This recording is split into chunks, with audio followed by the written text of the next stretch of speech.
Welcome friends, new source startup points India limited के इस informative show में आपका स्वागत है। आज हमारे साथ हैं startup consultant mister Hemant Gupta ji. Welcome sir. आज हम हेमंत जी के साथ स्टार्टअप से रिलेटेड टॉपिक पे बात करेंगे।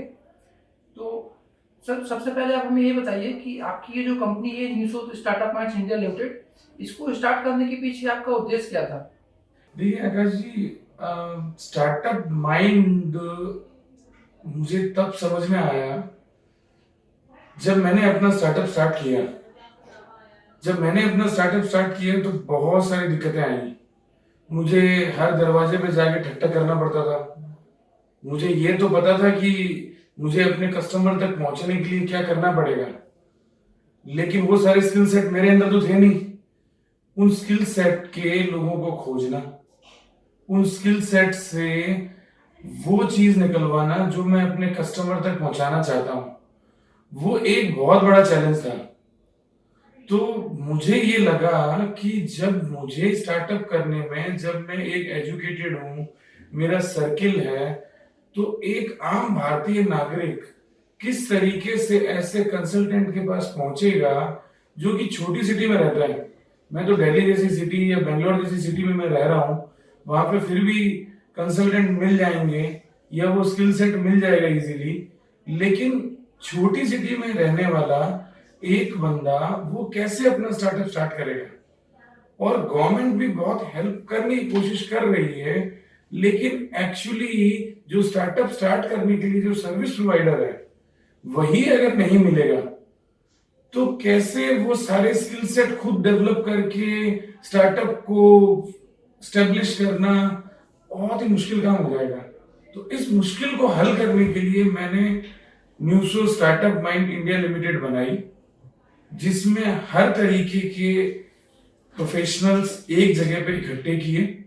और आज हम लगभग 4,500 स्टार्टअप स्टार्ट कर चुके हैं, जो कुछ लोग करोड़ों भी कमा रहे हैं, कुछ लाखों भी कमा रहे हैं। और ऐसे भी लोग हैं जो नहीं समझ पा रहे, तो उनको मैं वेलकम करता हूं और मैं अपने साथ जोड़ना चाहता हूं उनको, ज्यादा से ज्यादा स्टार्टअप करने वाले लोगों को। और इन्हीं वीडियोस, इसके अलावा और भी वीडियोस के माध्यम से मैं अपना उनके तरफ मैसेज दे देना चाहता हूं कि ये एक कंपनी मैंने अपने फायदे के लिए नहीं बनाई है, ये कंपनी स्टार्टअप्स के फायदे के लिए बनाई है।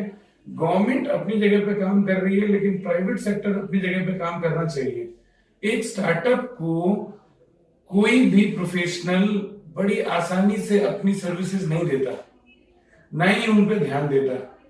एक स्पेशलाइज्ड ऑर्गेनाइजेशन होनी चाहिए जो केवल स्टार्टअप पे ही फोकस करे, उनकी प्रॉब्लम्स को समझे।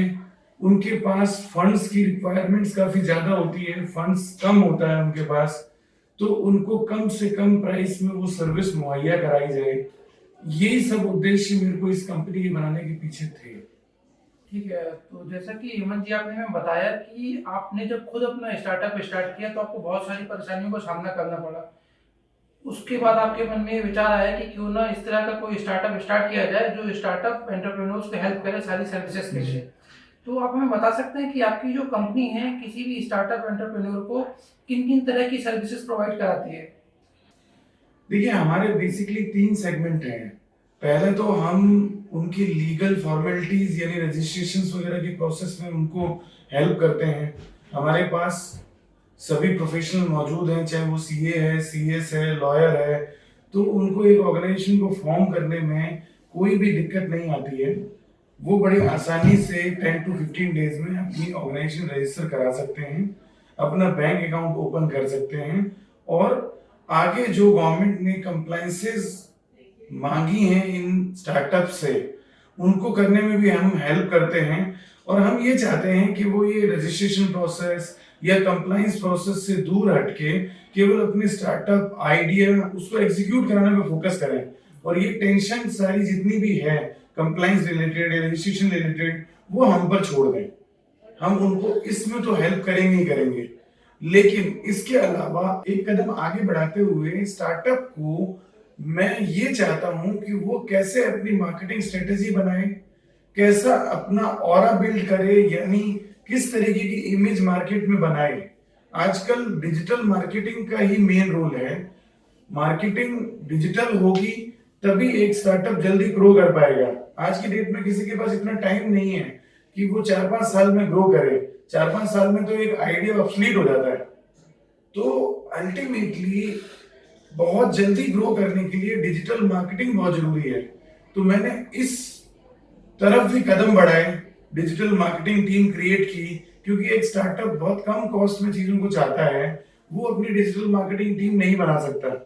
और मार्केट में जो फ्रीलांसर हैं वो सारे काम एक साथ नहीं कर सकते, क्योंकि डिजिटल मार्केटिंग में केवल एक डिजिटल मार्केटर से काम नहीं चलेगा। उसमें कंटेंट राइटर भी चाहिए, उसमें वेब डेवलपर भी चाहिए, उसमें मोबाइल ऐप डेवलपर भी चाहिए, उसमें वीडियो एडिटर भी चाहिए, उसमें और भी स्किल सेट चाहिए होते हैं, जब जाके डिजिटल मार्केटिंग कंप्लीट होती है। क्योंकि डिजिटल मार्केटिंग कंटेंट पे आधारित है। अगर कंटेंट अच्छा होगा, उसकी प्रेजेंटेशन अच्छी होगी, आपका आइडिया अच्छा होगा, तो 100% आप कस्टमर का अटेंशन ग्रैब कर पाएंगे और तभी आपकी सेल शुरू होगी। और एक बार सेल शुरू हो गई, फिर आपके स्टार्टअप को सर्विस बिजनेस में बदलने से वो रोक ही नहीं सकता।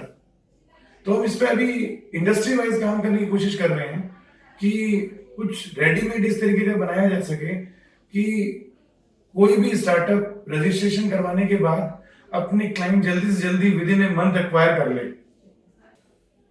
ठीक है, तो जैसा कि सर आपने हमें बताया कि आपने स्टार्टिंग जो आपका जो स्टार्टअप है वो उन्हें रजिस्ट्रेशन में हेल्प करता है, बट आप एक स्टेप आगे जाके न्यू स्टार्टअप्स को उनकी डिजिटल मार्केटिंग में भी हेल्प करने के लिए नए इनिशिएटिव्स लाने वाले हैं जी। हेमंत जी, जैसा कि आपने बताया कि आपकी कंपनी इतने सारे स्टार्टअप के साथ काम करती है, तो कई बार हमें मार्केट सर्वे में ये चीज़ सामने आती है, गवर्नमेंट अपने सर्वे देती है कि 90% स्टार्टअप्स इनिशियल डेज में ही फेल हो जाते हैं। तो इतने सारे स्टार्टअप्स के साथ आप काम करते हैं, आपको क्या रीजन लगता है कि इनिशियल डेज में स्टार्टअप्स इतने बड़े स्केल पे फेल हो जाते हैं? देखिए, वैसे तो आप गूगल पर जाएंगे ना, तो 90% स्टार्टअप क्यों फेल होते हैं उसकी दुनिया भर के कारण मिल जाएंगे। लेकिन मैंने अपनी प्रैक्टिस के दौरान जो फील किया है, उसमें दो सबसे बड़े रीजन है। पहला रीजन है कि हमारे स्टार्टअप एंटरप्रेन्योर कॉपी पेस्ट में ज्यादा भरोसा रखते हैं और उनके अंदर क्रिएटिविटी की कमी है।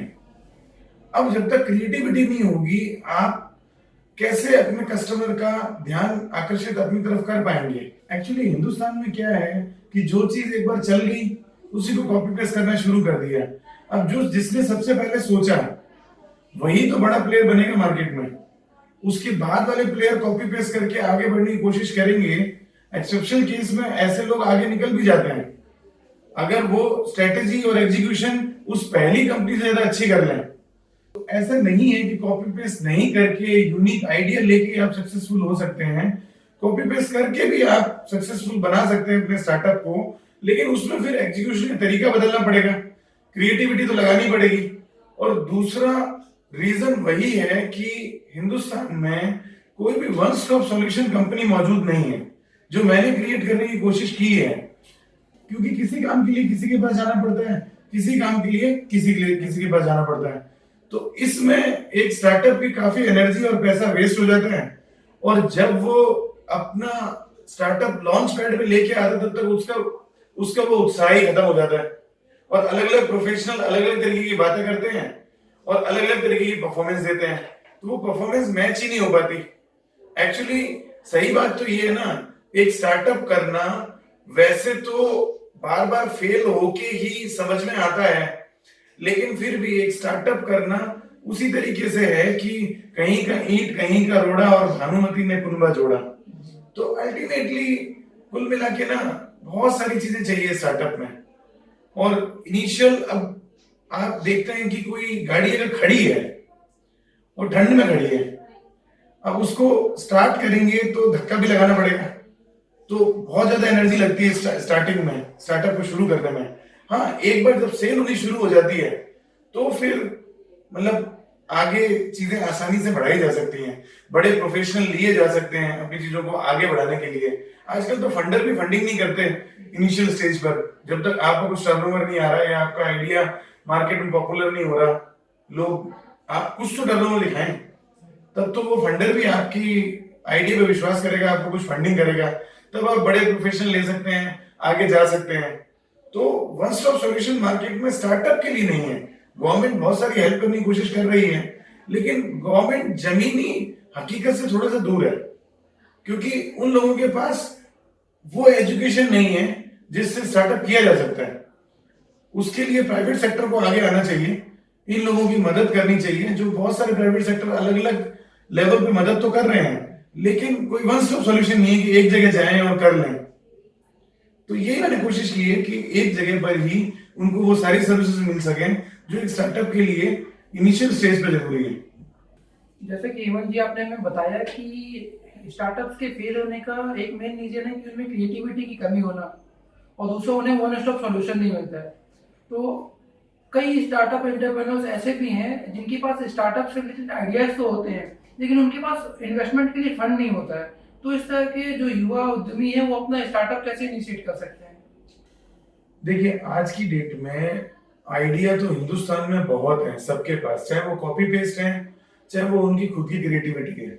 लेकिन फिर भी आज आप आइडिया की बात करते हैं तो मैं यही कहूंगा कि यूएस के मुकाबले में सिर्फ 1% पेटेंट यहाँ पे रजिस्टर किए जाते हैं। तो मैं तो सबसे पहले यही कहता हूं कि अगर सही आइडिया हो तो फंड्स की रिक्वायरमेंट इतनी नहीं है। हमें फंड्स की रिक्वायरमेंट दूसरों से बड़ा दिखने के लिए बनानी होती है। हमें फंड्स की रिक्वायरमेंट तभी होती है जब हमें दूसरों से बड़ा दिखना है, यानी कोई आइडिया हम कॉपी पेस्ट कर रहे हैं और हमें उससे बड़ा दिखना है, इसलिए हमें फंड्स की ज्यादा रिक्वायरमेंट पड़ती है। अगर हमारा आइडिया यूनिक हो और कुछ उसमें क्रिएटिविटी हो, कुछ आर्टिफिशियल इंटेलिजेंस हो, आईटी सेक्टर से बिलोंग करता हो, और अगर अनऑर्गेनाइज सेक्टर को ऑर्गेनाइज करने की तरफ कोई आइडिया हो, तो उसमें इन्वेस्टर पैसा लगाने को तैयार है। आप ऐसे प्रोजेक्ट मुझे दे सकते हैं जिसमें आपको फंडिंग आराम से हो जाएगी, लेकिन सबसे पहले आप स्टार्टअप रिकॉग्नाइज कराएंगे। स्टार्टअप रिकॉग्नाइज कराने के बाद ही आपको प्रॉपर फंडिंग मिलेगी, और स्टार्टअप रिकॉग्नाइज तभी होगा जब आपका आइडिया यूनिक है। पैसा आपको तभी चाहिए होगा जब आप कॉपी पेस्ट कर रहे हैं, और उस केस में आपको कोई पैसा नहीं देगा, क्योंकि पहले से मार्केट में प्लेयर है। या तो आप अपना पैसा लगा के कुछ स्टार्ट करें और कुछ रेवेन्यू आना शुरू हो, तो आपकी मार्केट कैपिटलाइजेशन के हिसाब से आपको फंडिंग मिल जाएगी। जैसा कि आपने हमें बताया कि एक स्टार्टअप को सक्सेसफुल बनाने के लिए इन्वेस्टमेंट सेकंड प्रायोरिटी होती है। पहले आपके स्टार्टअप के आइडिया में इतना ओरिजिनलिटी होनी चाहिए कि वो मार्केट में सक्सेसफुल हो सके। वही तो सबसे बड़ी बात है कि आइडिया ओरिजिनल नहीं है, उसमें आर्टिफिशियल इंटेलिजेंस की कमी है, उसमें आपका आईटी की नॉलेज की कमी है। अब चलो आईटी सेक्टर से भी कोई स्टार्टअप स्टार्ट करता है तो उसको फिर बिजनेस की समझ नहीं होती, तो वहां पे कहीं ना कहीं आइडिया फ्लॉप हो जाता है। एक अच्छा आइडिया भी अगर सही प्रॉपर एग्जीक्यूशन ना हो तो भी वो फ्लॉप हो जाएगा। मतलब फ्लॉप उस लेवल पे तो हो ही जाएगा कि फंडिंग लेने जाएगा तो नहीं मिलेगी। तो जैसे कि सर आपने हमें बताया कि कई स्टार्टअप्स के पास आइडियाज भी होते हैं, लेकिन प्रॉपर स्ट्रेटजी नहीं होती, प्रॉपर हेल्प नहीं मिलती, इस वजह से वो फेल हो जाते हैं। तो आपकी जो कंपनी है न्यूसोर्स स्टार्टअप पॉइंट इंडिया लिमिटेड, ये स्टार्टअप्स को सक्सेसफुल बनाने में किस तरह से हेल्प करती है? देखिए डियर, आइडिया हमारे पास कोई भी लेके आइए, कॉपी पेस्ट वाला हो, यूनिक हो, कोई दिक्कत नहीं है। आइडिया वाइज ही आपकी इन्वेस्टमेंट डिसाइड होगी। उस इन्वेस्टमेंट के हिसाब से ही आपका एक मार्केट में डिजिटाइज इमेज क्रिएट की जाएगी। उस डिजिटाइज इमेज के बल पर आपका कस्टमर आपकी तरफ अट्रैक्ट होगा। अब आप कस्टमर को किस तरीके से ट्रीट करते हैं, ये आपका ऑपरेशन पार्ट है, आपका एग्जीक्यूशन पार्ट है। ऑल्दो हम लोग उसमें गाइडेंस दे सकते हैं, बट ये आपका अपना नजरिया है कि किस तरीके से आप उसको एग्जीक्यूट करते हैं। न्यूसोर्स का काम आपके रजिस्ट्रेशन करवा देना, आपकी टाइम टू टाइम कंप्लायंसेस को देख लेना, और आपका कस्टमर आपसे मिलवा देना ही है। उसके बाद का काम आपका है। और अगर कोई ये कहता है कि उसके बाद का काम भी आप क्यों नहीं करते, तो फिर कोई दिक्कत नहीं है, न्यूसोर्स ही आपकी कंपनी चला लेगा, आपकी उसमें जरूरत ही कहां है। भाई आइडिया आपका है, आइडिया न्यूसोर्स नहीं देगा आपको। आइडिया न्यूसोर्स के पास भी बहुत होते हैं, इतने सारे लोग आते हैं तो आइडिया दे सकते हैं, लेकिन आइडिया आप ही का होगा। अगर आइडिया आपका नहीं होगा तो वो एडॉप्टेड बेबी की तरह लगेगा। कल को आपका वो आइडिया फेल होता है तो जैसा कि इंसानी फितरत है, वो दूसरों पे ब्लेम डाल देगा कि जी आपने आइडिया गलत दे दिया। आइडिया आपका ही होगा, और मैं तो ये कहता हूं कोई भी आइडिया लिए आज की डेट में साफ नियत से सही तरीके से अगर काम किया जाए, ज्यादा मैनिपुलेशन नहीं की जाए, तो उस केस में आपका कोई भी बिजनेस मॉडल जो रिपीटेबल और स्केलेबल है वो चलाया जा सकता है। चाहे वो धीरे धीरे ही आगे बढ़े, कम इन्वेस्टमेंट से आगे बढ़े, किया जा सकता है। तो जैसा कि आपने हमें बताया कि बिजनेस आइडिया आपका होगा और उसको सक्सेसफुल बनाने के लिए जो रिमेनिंग हेल्प होगी वो आपकी कंपनी प्रोवाइड कराती है। जी, ये केवल उस बात पे आधारित है कि एक स्टार्टअप अपनी टीम बना नहीं सकता, बहुत कॉस्टली अफेयर होता है। उसको यहाँ पे ये फील होगा कि उसकी इन हाउस टीम ही है, उसके लिए काम कर रही है। वो यहाँ पर एक तरीके से इसको स्टार्टअप फैक्ट्री की तरह देखें। उसके लिए ये एक प्रयोगशाला है जहां पर वो हमारी सर्विसेज को यूज करके एक्सपेरिमेंट कर सकता है, और जब उसको लगता है कि हाँ सब कुछ ओके है, तो मार्केट में प्रॉपरली वो उतर सकता है। जैसे कि इवन जी आपने हमें बोला कि आपकी कंपनी एक स्टार्टअप प्रयोगशाला है जहां पे आप हमारी सर्विसेज को यूज करके अपने स्टार्टअप को सक्सेसफुल बनाने के लिए प्रयास कर सकते हैं। जी, तो इवन जी हमने आपका एक वीडियो देखा था, जो कॉन्सेप्ट था बाहुबली और तो हमारे बहुत सारे व्यूअर हैं जो हमसे उस वीडियो के बारे में पूछते हैं। आप हमें ये बताइए कि आपका ये जो कॉन्सेप्ट है बाहुबली और ये स्टार्टअप को सक्सेसफुल बनाने में किस तरह से हेल्प करता है और आप इसे किस तरह से एग्जीक्यूट करते हैं? देखिए वैसे तो मैंने इसका एग्जीक्यूशन आपको बता ही दिया है। बाहुबली ऑरा बेसिकली कई बार मैंने बाहुबली मूवी देखी, मुझे उसमें क्रिएटिविटी का एहसास हुआ, और उसकी जो क्रिएटिविटी है उसके दम पर ही वो 1000 करोड़ का बिजनेस कर गई। तो अगर बाहुबली अपनी क्रिएटिविटी के दम पर 1000 करोड़ का बिजनेस कर सकती है, तो क्या वो कॉन्सेप्ट हम अपने स्टार्टअप में लगा के अपने बिजनेस को ऊंचाई पे नहीं ले जा सकते? और बाहुबली ऑरा, या हम इसको ये कह सकते हैं कि आपके बिजनेस की इमेज, ऑल्दो बिजनेस की इमेज एक शादी कराने जैसा ही है। आप जितना उसमें पैसा डालेंगे इमेज बनाने में, उतना ही आप ज्यादा इफेक्टिव वे में दिखाई देंगे। लेकिन डिजिटल मीडिया ने, सोशल मीडिया ने ये धारणा अब तोड़ दी है कि आपको बहुत ज्यादा पैसा लगाना पड़ेगा अपनी इमेज को क्रिएट करने के लिए, कि आपको प्रिंट मीडिया में जाना पड़ेगा, आपको टीवी मीडिया में जाना पड़ेगा। वो जाने की जरूरत नहीं है। सोशल मीडिया आज की डेट में आपके हाथ में है। आज की डेट में average Indian 2.1 hour daily spend करता है सोशल मीडिया पर। तो सोशल मीडिया इतनी बड़ी पावर है कि वो आपको ऐसा प्लेटफॉर्म देती है जहां पे आप बहुत कम इन्वेस्टमेंट से भी अपना ब्रांड बिल्ड कर सकते हैं, अपनी इमेज क्रिएट कर सकते हैं। और चूंकि अब ये एरिया इतना ज्यादा एक्सप्लोर किया जा चुका है कि ज्यादातर चीजें कॉपी पेस्ट ही होती हैं, उसको यूनिक दिखाने के लिए केवल कंटेंट ही बदल दिया जाता है, थीम्स वही रहती हैं। तो इंडस्ट्री वाइज थीम्स मैं भी तैयार करने की कोशिश कर रहा हूं। धीरे धीरे एक एक इंडस्ट्री वाइज हम पिक करेंगे और उस इंडस्ट्री के ऊपर रिसर्च करने के बाद और एक ऐसा ऑरा क्रिएट करके पहले से ही तैयार रखेंगे, जैसे कि गाड़ी तैयार है, आपको उसमें केवल ड्राइव करना है और आपकी तीसरे चौथे दिन से ही सेल शुरू हो जाए। बट उसके लिए हमें अभी काफी लंबा सफर तय करना पड़ेगा।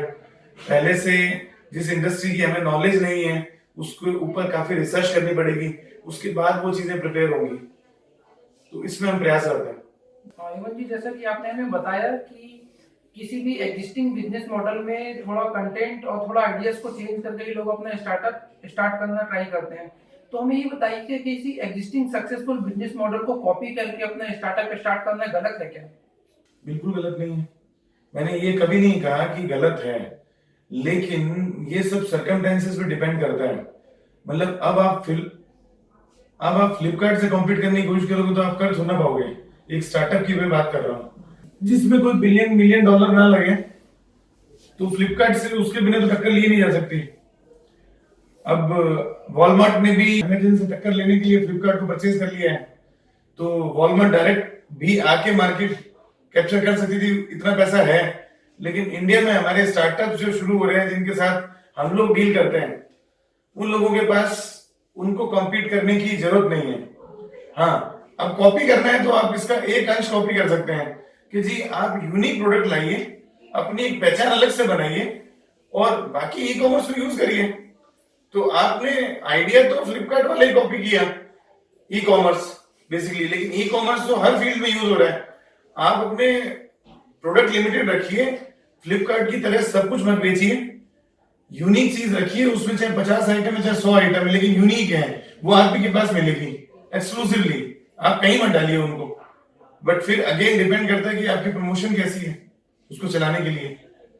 तो कॉपी पेस्ट करना गलत नहीं है, स्टार्टअप एस्टेब्लिश किया जा सकता है, लेकिन उसमें फंड्स की रिक्वायरमेंट ज्यादा होगी।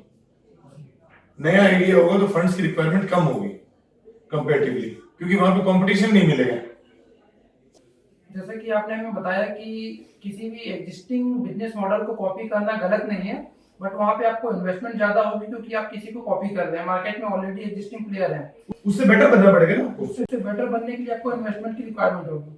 तो अगर आपके बिजनेस आइडिया में यूनिकनेस है तो आप कम इन्वेस्टमेंट में कम पैसों के द्वारा भी अपना बिजनेस स्टार्ट कर सकते हैं। सेम कॉपी पेस्ट में भी अगर कॉपी पेस्ट भी करते हैं, मैंने कहा इन्वेस्टमेंट ज्यादा लगेगी, लेकिन अगर क्रिएटिविटी का यूज करते हैं तो ये इन्वेस्टमेंट घट भी सकती है। या तो आइडिया पे क्रिएटिविटी लगा लीजिए या फिर एग्जीक्यूशन में क्रिएटिविटी लगा लीजिए। दोनों में से एक ही जगह क्रिएटिविटी लगा के आप कॉस्ट कम कर सकते हैं। तो कई बार जैसे अपनी बातों बातों में आपने जिक्र किया क्रिएटिविटी का, चाहे वो बिजनेस आइडिया के लिए हो या फिर एग्जिस्टिंग बिजनेस मॉडल को कॉपी करने के लिए। तो हेमंत जी, क्या आप हमारे ऑडियंस को ये बता सकते हैं कि क्रिएटिविटी को किस तरह से इम्प्रूव किया जा सकता है? क्योंकि हर पर्सन के अंदर क्रिएटिविटी तो होती ही है, हम उसे इम्प्रूव कैसे कर सकते हैं अपने बिजनेस आइडिया के लिए? सर, आपने कहा कि हर पर्सन के अंदर क्रिएटिविटी होती है, लेकिन हर पर्सन उस क्रिएटिविटी को पहचान नहीं पाता। क्रिएटिव तो एक इंसान है ही है, इसलिए तो वो इंसान है क्योंकि वो क्रिएटिव है। गॉड ने हमें कुछ क्रिएट करने के लिए भेजा है, लेकिन हम यहाँ जिस साइकिल में घूम रहे हैं वहां पे क्या कॉपी पेस्ट का माहौल बना दिया गया है। अब किसी चीज को इतने सालों से जब हम फॉलो कर रहे हैं कॉपी पेस्ट को, वो एकदम से कैसे आ जाएगा? इस पे जाके आप YouTube पे वीडियो देखिए, आपको पता चल जाएगा। वो स्किल सेट देना मेरा काम नहीं है कि क्रिएटिविटी कैसे आएगी आपके अंदर। क्रिएटिविटी एक ट्रांसफॉर्मेशन है और ट्रांसफॉर्मेशन आपको प्रैक्टिस से आएगी। तो आप जब ज्यादा से ज्यादा उसके बारे में सोचने की कोशिश करेंगे तो क्रिएटिविटी अपने आप ही आएगी। 10 लोगों से डिस्कशन करेंगे, गूगल पे छानेंगे, थोड़ी रिसर्च करेंगे, निकल आएगी क्रिएटिविटी। क्रिएटिविटी किसी की गुलाम तो है नहीं। कुछ पुराने वीडियो ऐड देखे जा सकते हैं, बहुत सारा ऐसा स्टफ है जिससे आप क्रिएटिविटी निकाल सकते हैं, अपना लिंक ढूंढ सकते हैं अपने बिजनेस के हिसाब से। तो जैसा कि आपसे बात करके अभी हमारे ऑडियंस को ये बात समझ में आई कि क्रिएटिविटी को इम्प्रूव किया जा सकता है अपने खुद के एफर्ट से। तो फ्रेंड्स, आज ये थे हमारे साथ मिस्टर हेमंत गुप्ता जी, स्टार्टअप कंसल्टेंट। इनके साथ आज हमने इस टॉपिक पे डिस्कशन किया कि एग्जिस्टिंग स्टार्टअप को सक्सेसफुल किस तरह से बनाया जा सकता है। और इनकी जो कंपनी है startup minds India limited, new source startup minds India limited, ये एग्जिस्टिंग स्टार्टअप्स को या फिर न्यू एंटरप्रेन्योर्स को इन सर्विसेज को सक्सेसफुल बनाने में हेल्प करती है। फ्रेंड्स, अगर आपके इस टॉपिक से रिलेटेड या फिर किसी भी अन्य टॉपिक के ऊपर कोई डाउट्स हैं, क्वेरीज हैं, तो आप हमें नीचे दिए गए मोबाइल नंबर पर व्हाट्सएप ड्रॉप कर सकते हैं या फिर हमारी वेबसाइट पर विजिट कर सकते हैं। And last but not the least, किसी भी बिजनेस की शुरुआत न्यू सोर्स के साथ।